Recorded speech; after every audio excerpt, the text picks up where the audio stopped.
Сәлеметсіздер ме достар, менің каналыма қош келдіңіздер. Бүгін біз үй жағдайында кешкі асымызға котлет духовке пісіреміз. Яғни пеште пісірілген котлет деп аталады.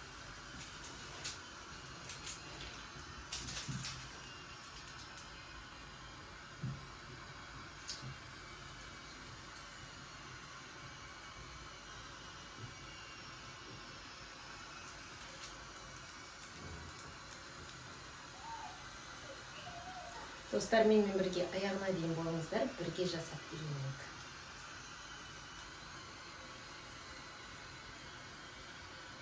Ал достар, ондай болса, бүгінгі біздің кешкі асымызға қажет заттар, фаршымыз қажет болады.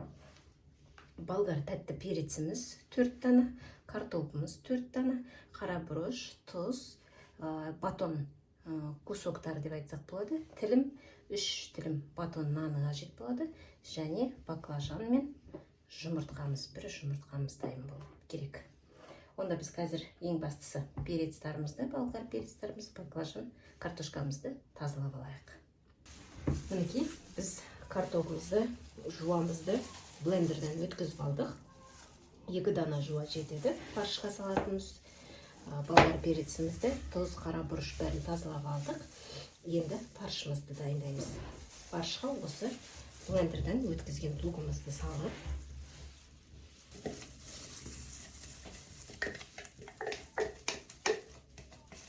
блендерден өткен жуамызды салып,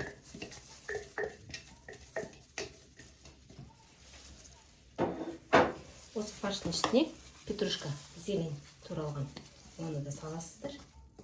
Негізі блендерден жуамен бірге өткізіп жіберсеңіздер де болады, бірақ мен аны замороженный туралған былайынан ғана сала саламын. Енді осыған бір жұмыртқамыз,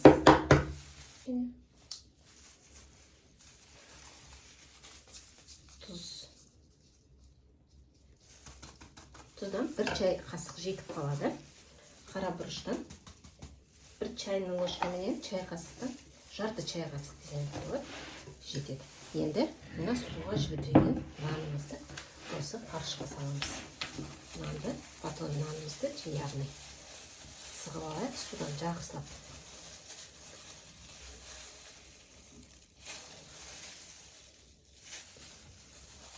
Жақсылап тұрып араластырамыз.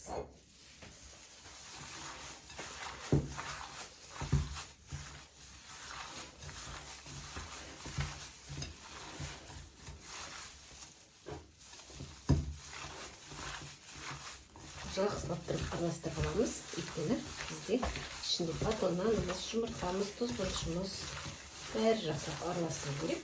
Бізге котлет. Жаңағы қазір осы котлеттің формасын жасаймыз. Сол үшін жақсылап тұрып езіп алайық. Міне фаршымызды дайындап алдық.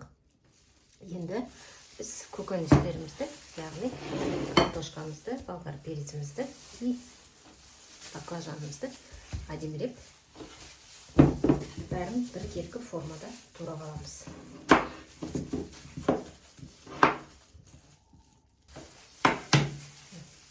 Осындай формада турап алдық картоптарымызды. Картопымызды турадық, баклажанымызды сондай жарты полукольца дейді, сондай қылып турап аламыз.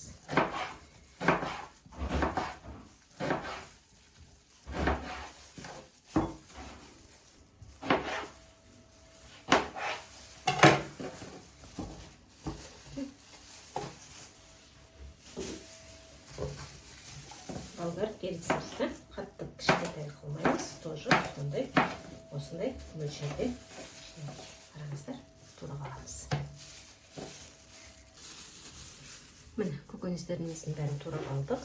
Фаршымыз дайын. Енді противенге пергамент қағазымызды салып, астын бір майлап аламыз.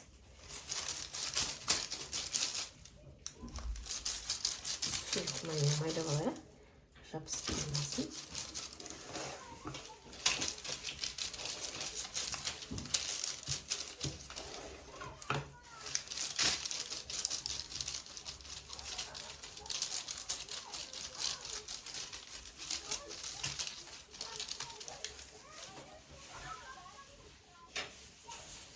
противніміз дайын. Енді біз осы фаршымыздан суымызды дайындап алайық. Холодный тастай суларыңызды алып алыңыздар. Осы фарштан котлет жасаймыз.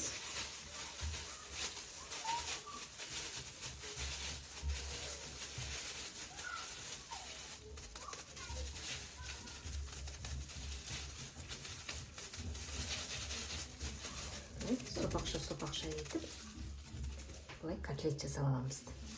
Осыны рет-ретімен фаршымыз бар, картопымыз бар, және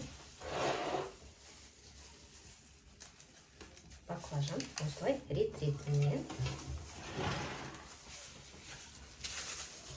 противнені салып шығамыз. Котлеттеріміздің формасының бәрі біркелкі болу керек.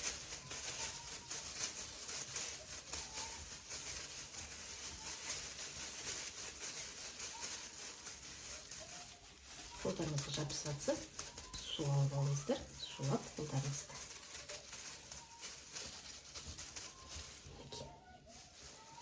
Осындай мөлшерде противнімізға рет-ретімен бәрін салып шығамыз.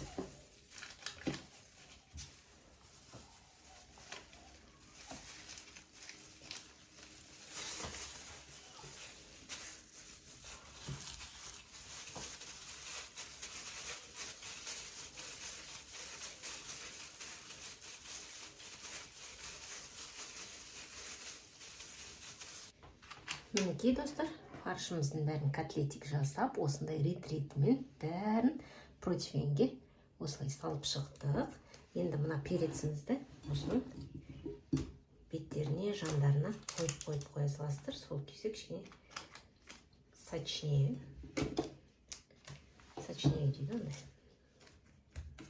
Суыменен шығады, перецінің суы, болгар перецінің суы шығады.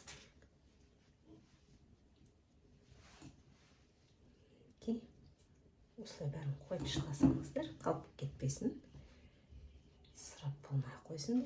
Осылай бәрін салып қоямыз. Осылай рет-ретімен салып шығасыздар. Енді осының бетіне қазір біз подлив жасаймыз. Міне, енді осы біздің подливімізға бір ас қасық қызанақ пастасы қажет болады. Тұзымызды саламыз. Бір чай қасық қара бұрышымызды саламыз. Қатты көп керек емес.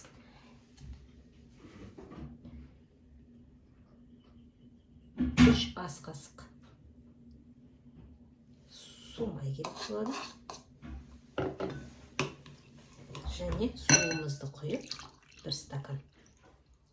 Осының жақсылап араластырып аламыз енді. Суларыңыз жылы су болсын, қатты салқын қойсын. Қайнаған жылы су болса да болады.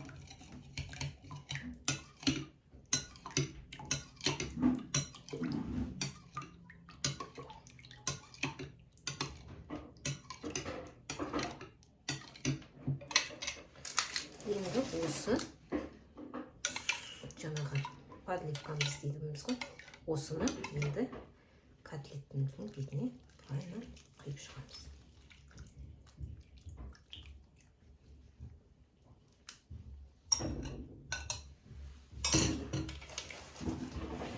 Жақсылап бір айналдырып жіберейік, барлық жеріне су жіберсін.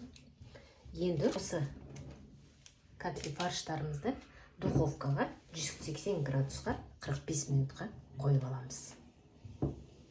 Ал достар, ондай болса, біз кешкі асымыздың дәмін көрейік.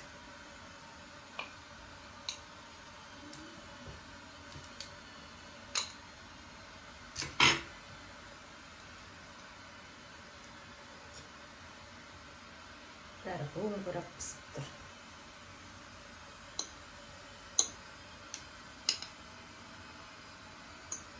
Қазір дәмін көрейік.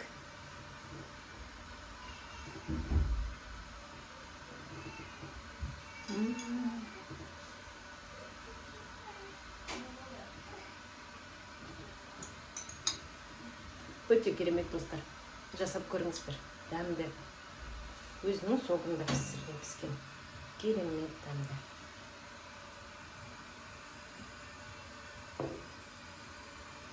Ал достар, келесі кездескенше сау саламат болыңыздар.